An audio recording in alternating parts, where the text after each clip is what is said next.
Assalamualaikum warahmatullahi wabarakatuh. Selamat pagi ibu-ibu. Selamat pagi. Alhamdulillah. Bagaimana kabar hari ini? Apakah masih semangat untuk mengikuti pertemuan dengan saya hari ini ibu-ibu? Masih. Alhamdulillah ibu-ibu ya. Semoga kita selalu diberikan kesehatan dan selalu diberikan tetap semangat ya. Karena setiap pertemuan yang kita buat itu nanti akan banyak manfaatnya ibu ya. Di samping menambahkan pengetahuan, juga membuat ibu-ibu terbiasa untuk melakukan hal-hal yang baik ibu ya. Baik ibu-ibu, sesuai dengan janji kita hari ini akan akan menjelaskan kembali materi tentang lansia ibu-ibu ya. Barangkali kemarin sudah kita jelaskan juga ya, bagaimana kondisi lansia ya, bagaimana pengertian lansia, bagaimana permasalahan-permasalahan lansia yang harus kita selesaikan ibu-ibu ya. Nah hari ini ibu-ibu kita akan lanjut ke bagaimana upaya peningkatan kualitas kesejahteraan lansia ibu-ibu ya. Yang tujuannya nanti untuk menambahkan pengetahuan ibu-ibu terkait fungsi lansia ya, dan juga ibu-ibu nanti memahami bagaimana kira-kira upaya yang bisa dilakukan untuk meningkatkan kesejahteraan lansia ibu ya. Nah ibu-ibu di sini walaupun hari ini tidak hadir semuanya lansia, nanti barangkali di antara ibu-ibu di sini ada keluarga yang lansia, bisa nanti ibu-ibu sudah sampaikan ataupun ibu-ibu praktekkan selama berada di rumah ibu-ibu ya. Baik ibu-ibu, kita langsung saja kita mulai. Sebelum kita mulai, saya akan tanyakan dulu bagaimana kira-kira ibu-ibu cara kita meningkatkan kualitas kesejahteraan lansia ya. Kira-kira apa yang bisa kita lakukan untuk meningkatkan kesejahteraan lansia? Siapa yang bisa jawab? Coba silahkan. Ayo, siapa? Ibu Pia. Ayo, apa Ibu Pia? Bisa dengan memasak. Oke, apalagi olahraga. Oke, bagus sekali Ibu ya. Kita kasih aplaus dulu kepada Ibu Pia. Nah, salah satunya ya yang bisa kita lakukan untuk mengupayakan lansia agar tetap sehat ya, bisa dengan cara olahraga ringan ya, seperti jalan, senam ya, disesuaikan dengan kondisi lansia ya dan keamanan lansia agar tidak sampai cedera ya, mengingat lansia kan mudah cedera. Maka di sini setiap kegiatan yang diberikan ataupun yang lansia lakukan, upayakan itu tidak sampai nanti mengakibatkan si lansia ini kecapean ya, ataupun cepat lelah dan bisa jadi berakibat fatal sampai dia cedera. Maka di sini harus kita pantau ya, bagaimana kira-kira kegiatan-kegiatan yang bisa kita berikan agar lansia ini tetap semangat ya, tetap sejahtera hidupnya gitu ibu-ibu ya. Nah ibu-ibu, dalam meningkatkan kualitas kesejahteraan lansia ya, itu diperlukan berbagai peran dari pihak-pihak tertentu ibu-ibu ya. Salah satunya yaitu peran pemerintah. Ya, di sini ya. Jadi dalam hal ini juga pemerintah sangat juga ada andilnya ya untuk meningkatkan kesejahteraan lansia. Nanti juga akan saya jelaskan berdasarkan leaflet yang ada di depan. Nanti ibu-ibu silahkan baca ya, dan juga bisa ibu-ibu baca dari buku pintar ya. Dan juga selain peran pemerintah, juga ikut andil dalam kesejahteraan lansia yaitu peran keluarga. Nah ini paling penting ibu ya. Keluarga itu kan maksudnya merupakan suatu wadah yang memang selalu berada di sekitar lansia. Maka di sini sangat erat kaitannya ya, dan sangat erat peran lansia keluarga dalam meningkatkan kesejahteraan lansia. Maka ibu-ibu di sini ya, nanti sampai di rumah ya, kalau ada keluarganya ataupun orang tua yang udah tua ya, bisa harus selalu kita support ya, kita kasih motivasi ya, supaya lansia ini terus dia terbiasa dengan rutinitasnya ya, dan dia terjaga kesehatannya juga ibu ya.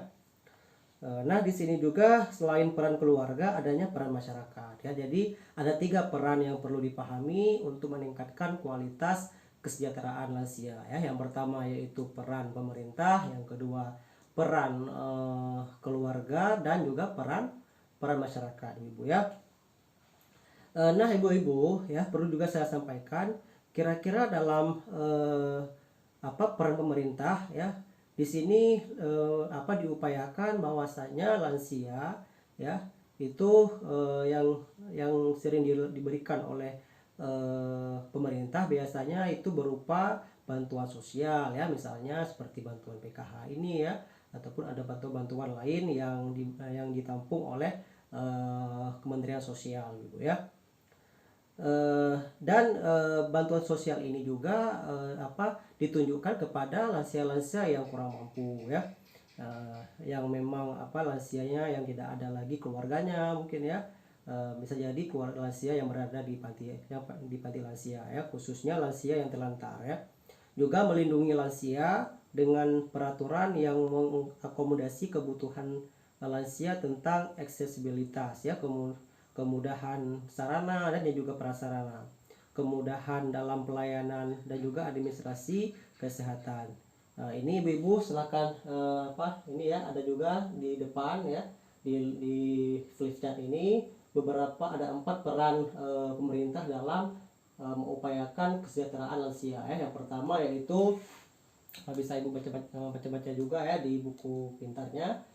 Yang pertama yaitu membuat kemudahan bagi lansia dalam menggunakan fasilitas umum ya. Yang kedua memberikan kemudahan dalam melakukan perjalanan agar pihak moda transportasi ya mendahulukan lansia dan memprioritaskan tempat duduk untuk lansia ya.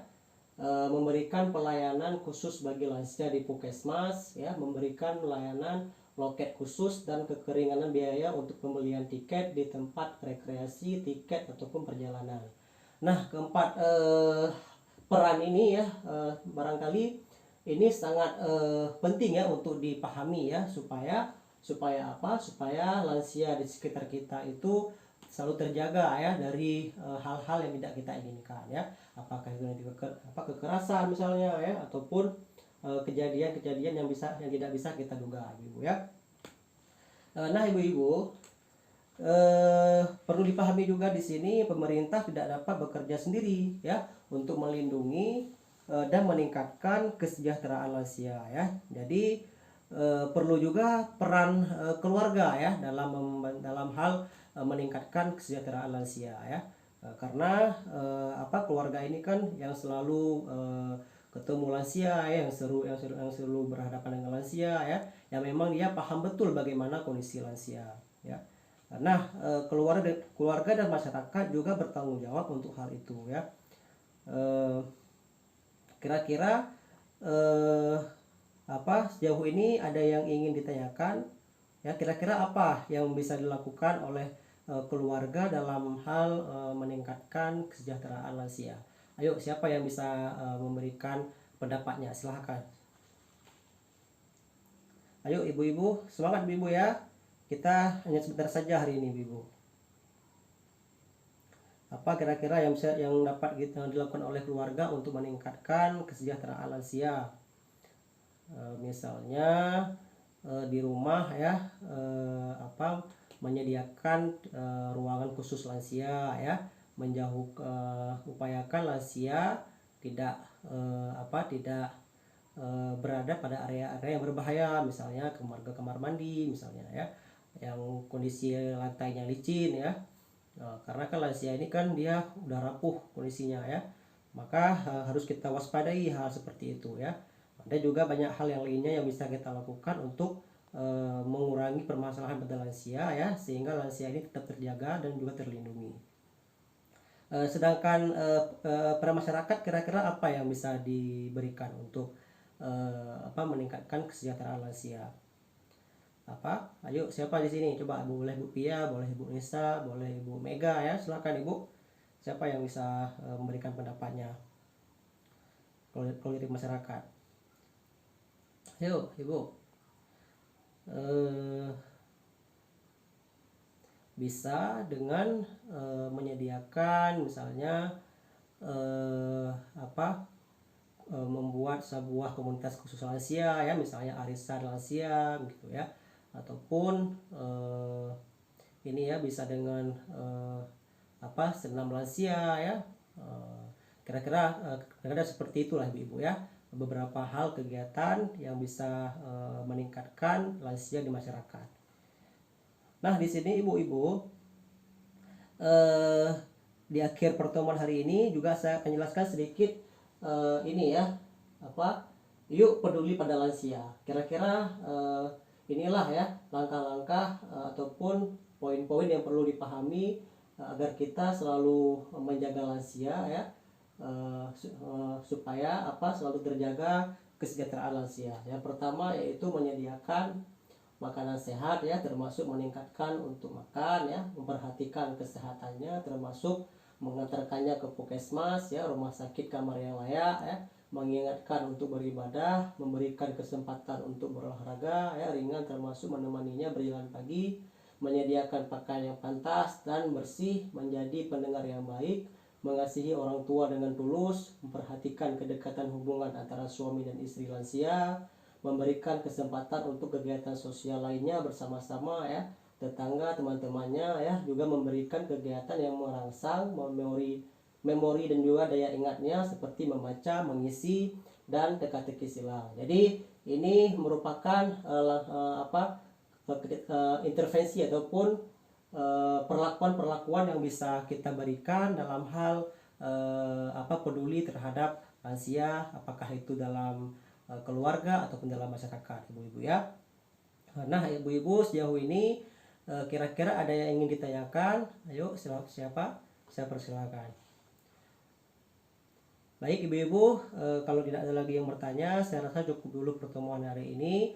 Nanti kita akan membuat lagi pertemuan di minggu selanjutnya ya. Saya harap setelah pertemuan hari ini ibu-ibu di sini bisa menerapkan apa yang saya jelaskan tadi ya, supaya selalu terjaga ya lansia-lansia, baik itu lansia yang berada di lingkungan keluarga kita ataupun lansia-lansia yang berada di masyarakat. Nah saya akhiri dengan wabillahi taufiq wal hidayah. Assalamualaikum warahmatullahi wabarakatuh.